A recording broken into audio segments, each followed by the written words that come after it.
Mais vous n'allez pas me dire qu'il n'y avait pas de problème de RER. Il y avait 4 trains sur 5 vendredi à partir de 17h, à partir de Gare du Nord vers Roissy. Sauf que ce que nous disent les usagers et ceux dont ils témoignent, c'est que notamment à Châtelet, ils étaient découragés d'aller vers le RER B et ils étaient fléchés vers le RER D. Alors là, ce n'est pas de la responsabilité des grévistes, c'est de la responsabilité de l'entreprise et des pouvoirs publics sur la gestion des flux et l'information aux voyageurs. Une fois que vous êtes en grève, si je prends un exemple, de manière, demain vous êtes en grève pour n'importe quelle raison.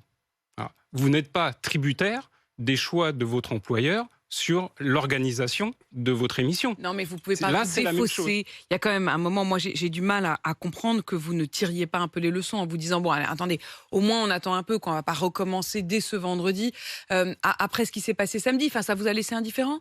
Mais vous savez qu'aujourd'hui, les conducteurs de la ligne B du RER travaillent en sous-effectif. Ça a des impacts sur leurs conditions de travail, ça a des impacts sur les conditions de transport. C'est à peu près avant Covid, parce qu'aujourd'hui, on n'arrive pas à avoir des chiffres réels sur la fréquentation des transports. Avant Covid, la fréquentation journalière de la ligne B du RER, c'est 980 000 voyageurs. Qui se préoccupe quotidiennement des incidences sur ces conditions de transport, des conditions de travail des conducteurs de RER? Mais les médecins, les infirmiers, ils sont tous en sous-effectif. Pour autant, là, ils continuent à soigner. Nous, on continue à transporter des gens. Mais pas vendredi soir. Quand les urgences sont fermées, on fait comment ? Les gens vont ailleurs. Là, c'est à peu près la même chose, toute proportion gardée. C'est-à-dire qu'à un moment, le service est plus offert pour différentes raisons. Mais toutes les récentes grèves, vous l'avez bien vu, et c'est un choix, j'ai bien compris, vous l'assumez ce matin à ce micro, elles ont été particulièrement ciblées dans leur moment, c'est-à-dire c'est des grèves au moment du départ en vacances de la Toussaint, au moment du départ en vacances de Noël, c'est les grèves les soirs de match. Malgré tout, il y a un moment où les conséquences de vos grèves pour les usagers sont quand même extrêmement pénibles. Je vais pousser dans l'excès. Mais à ce moment-là, défendez tout de suite l'interdiction du droit de grève pas pour du les. Tout. Mais si, pas du tout. Mais à un moment, il faut peut-être aussi sentir la situation du pays. Non, mais Apolline de Malherbe, pourquoi je me permets On est tous solidaires quand même de la situation du pays. Pourquoi je vous dis ça ? Parce que j'entends, il ne faut pas faire de grève quand il y a des événements sportifs, culturels, parce que ça perturbe. J'entends. Il ne faut pas faire de grève pendant les vacances parce que ça perturbe l'économie touristique.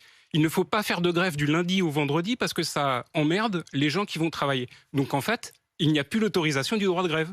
Alors dites-moi, pourquoi vous faites cette grève et qu'est-ce que vous demandez ? Est-ce qu'il y a encore peut-être une solution pour que la direction accepte vos revendications et qu'il n'y ait donc pas grève vendredi soir ? Ce que je me permets de rappeler, c'est qu'il y a une loi de 2008 qui s'appelle le service minimum. Oui. Donc c'est tout un processus. Il n'y a pas de grève surprise. C'est-à-dire que quand il y a eu là la grève... Ils étaient au courant. Depuis près de 10 jours, parce que c'est minimum 10 jours. Le principe d'une grève, comment ça fonctionne ? Vous avez un syndicat, quel qu'il soit, qui est en désaccord sur un sujet. Il alerte la direction par une procédure qui s'appelle une alarme sociale. Donc il envoie un courrier à la direction de la RATP. La direction de la RATP a 5 jours pour recevoir cette organisation syndicale.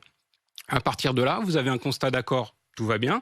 Vous avez un constat de désaccord, c'est pas pour ça que ça débouche sur un préavis de grève, mais ça vous autorise à déposer un préavis de grève. Mais justement là, dans votre alerte sociale, vous leur demandez quoi ? Et qu'est-ce qui pourrait faire que vous leviez cette... Des effectifs supplémentaires. Il manque minimum 56 départs en retraite sur la ligne A et la ligne B du RER qui sont programmés. Vous ne partez pas en retraite du jour au lendemain, c'est prévu.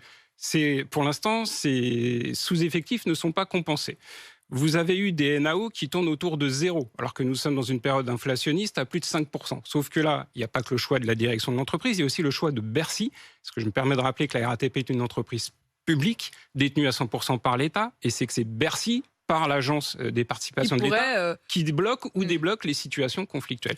Et puis après, vous avez toute une série. Il ne faut pas oublier que la RATP est une entreprise qui est en pleine transformation. Il faut arrêter de croire que la RATP, c'est l'administration d'il y a 70 ans quand elle a été créée.